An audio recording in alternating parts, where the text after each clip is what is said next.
Welcome to this Zentangle Quickie. My name is Heather Hartwick Gladden. I'm a certified Zentangle teacher, and today we're going to take a look at the Tangle Blattwerk from CZT Annett Ruempler. Now, thanks to Tangle Patterns doing the research for me, Blattwerk means foliage in German. And I was thinking that this looked like coffee beans.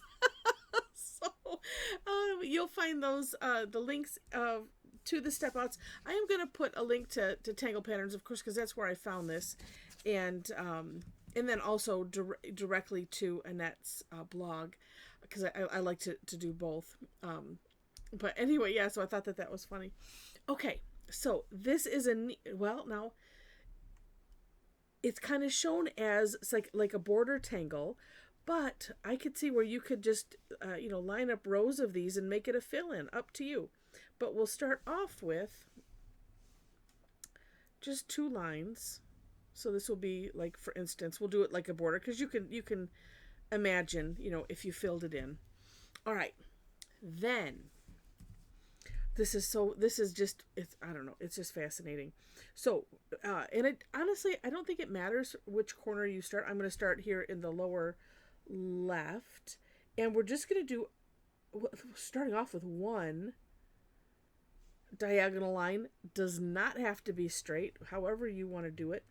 And I'm going to go above it, and I'm going to break my own rule, if you will. Usually I would like to do this where I don't have the pen covering, but for whatever reason, I'm just as comfortable doing it that way. So a very close aura to that line. Okay, and here, this is just what's magical. C-shaped curve line coming up this way. So like that. So yeah, wherever say your border is, come part way, so it's just a C shape kind of in the corner like that. Then on top, same thing, C shape like that.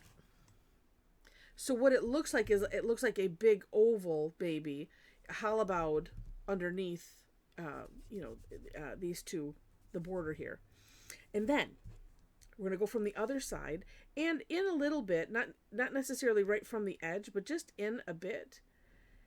And I found that keeping these kind of close, let's see, or I take that back, not kind of close, having the angle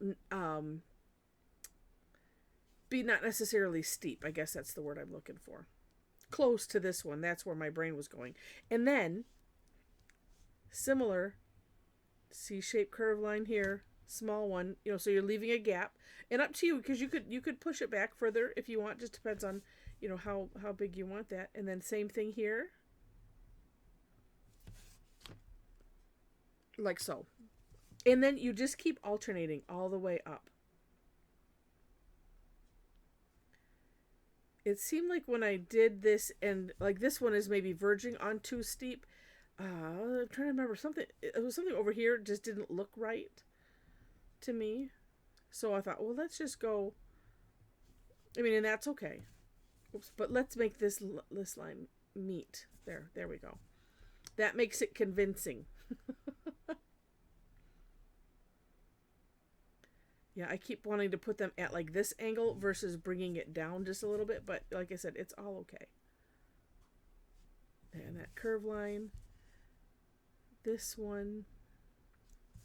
One thing I noticed with the nets is it seemed like, see, like here where the distance from the curve line to, this double line is greater here than over here.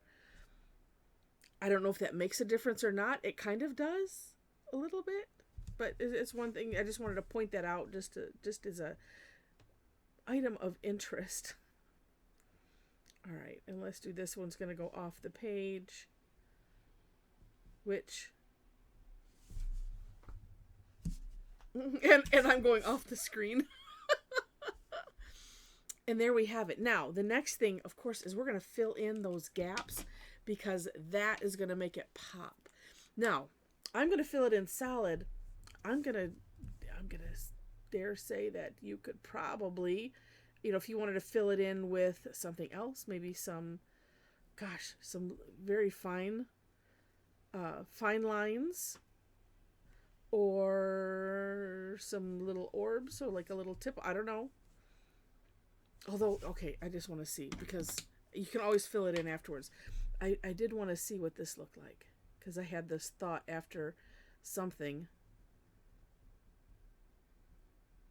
Like if we just put an orb in here, I'm gonna fill it in afterwards. But see, that's what's so fun, right? If you're filling things in anyway, so you could play a little bit. That's kind of interesting. Wait, let's see.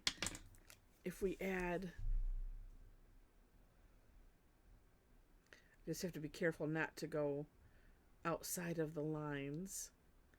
See, and I would fill in these gaps anyway. I don't know. It just depends on what you want to do. It looks kind of cool. But yeah, you get to, of course, play however you want. See, when I was thinking coffee beans, for whatever reason, I was thinking bubbles. Not that bubbles and coffee have anything to do with each other, but that's where my brain went.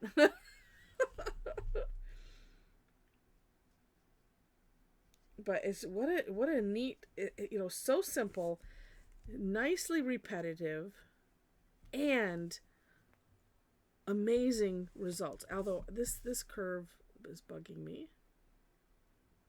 There we go. Just shave a little bit off of it with the pen. Okay, and then this one little corner. And just see how that pops. So neat. Now, for shading, of course, we have where things are tucking in, under, behind, like this. And here. And here.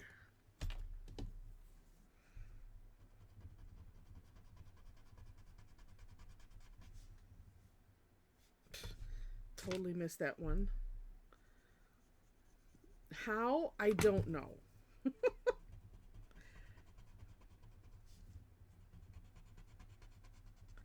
right.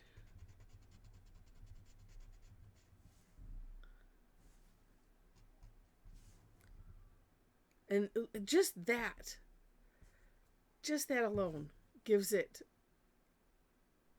interesting dimension and depth. But I do feel like, because these are really tucked underneath the side. So let's just go ahead and do that carefully.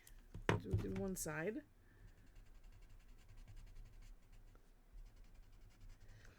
And I'm kind of just doing a back and forth because I want to keep the darkness right, where the pencil line is, but I want to gradientate it out. Making up words again, I am. Gradiate it, that's the word I was looking for. Still a made up word.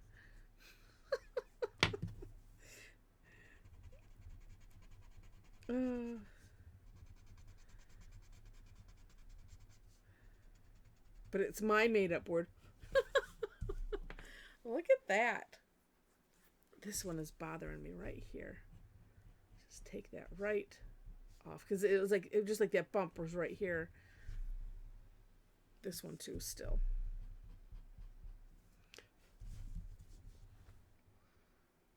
It's just neat. So now it really looks like this section is, it's like those what do they call it, like those resin tables where it's made out of wood. They make like a river in it. That's what that looks like to me. So neat. And and I could probably, okay, let's just try it. Could go darker just on the sides. Let's do that. And not taking it out any further, but just to make that just a bit darker right there. Look at that. Just sinks it down just a little bit further. like that. And like I said, not bringing the graphite in anymore, just keeping that the darkness right there on the side. Oh, so cool. What a neat tangle. I mean, really, just neat. Like I said, could make a neat border. You could, repeat, or you could do like a double line here and then repeat this and make it a fill-in. Super neat. Do take a look at for more inspiration links to look at Annett's step out and some of her diets, because she has one in the round, and it's really, really neat. So lots of fun. Hope you enjoyed it. If you did, please click on the like button. And if you liked it enough to see more, would love to have you be a subscriber to the channel. As I mentioned, description section has links to the step outs. Below that is a link to my link tree, where you find all of my links, social media, website, etc. A couple things I want to point out. Number one, if you would like to tangle with a bunch of amazing tanglers, or just join a community of tanglers, we'd love to have you join us. We have a private Tangle Addicts community group on Facebook, and there are 4 questions to answer. So once you click that link, there's the 4 questions, and it basically just sets the tone for the channel and outlines. I mean, that's pretty much what the rules are, even though there, the last one says, do you agree to the rules from the admin? That one is an IQ test, and it's amazing how many times it's like, okay, it's not clicked. And so it's, I've noticed that it seems like sometimes if I make an exception, then the page gets spammed with stuff. So it's like, okay, this way I know it's a real person and all of that kind of stuff. So would love to have you join us. We have a lot of fun. Also, you will find links to where I post classes. I do post them on my Facebook page also. So if you want to follow me there, or if you're in the group, you'll see them there as well.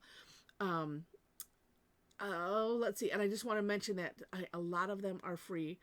Some of them are paid. So on the graphics you'll see in my posts, if it has a price on it, then there's a charge. If there's not, then there's not. Versus putting free on it. Thursdays, I do something called Tangle Time, and that is where I pick a tangle, or maybe 2, and we just have fun with it.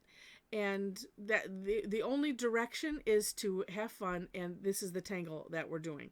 And that's it. And it's so amazing to see what everybody comes up with. It's really, really fun. So come and join us sometime. All right. I think that's it. So with that, thank you so much for watching, and I wish you happy tangling.